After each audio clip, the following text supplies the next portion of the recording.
Hey. Hey, you. I don't like a girlfriend.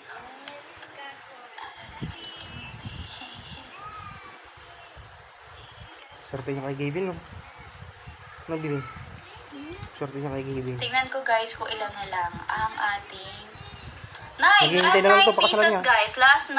Last 9. Bilisan nyo na guys. 239 pesos. Naghihintay na lang to, Pabilis ang pakasalan niya. direct checkout na guys. 45 pesos off yung nakalagay na voucher. Pero kung mas madami pa yung Nakaplano yun, checkout sige. nyo, alam Sige, ko yun yung mas hindi nagsasabi. magagamit nyo pa yung 90 pesos off kasi depende May mga po plano sa pa yun sa amount kapatid na mo. kailangan nyo i-check out, ha? Go na, last 9, 8 pieces na lang po ito. Last 8 na 237, last 7, 6, last 6, dali guys, last 6 pieces, go. 239 pesos, pero 299 original price. Legit seller po yan, don't you worry. Ayan, for 511 shop. O, dali na.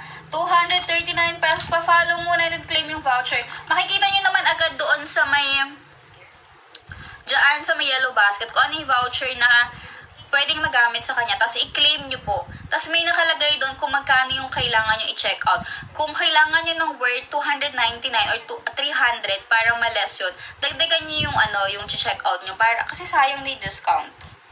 Diba? Kung konti na lang na may difference, gawin yung dalawa, at least malaki discount. Last 3! Di lang pala nag-loading. Last 3 na lang po. Last 3.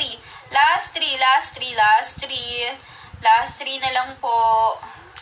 Mamaya bipin ko yung beauty white. Ala, sold out na. Sold out. Okay, next tayo. Dito tayo. 299 lang siya. 240 na lang ata siya.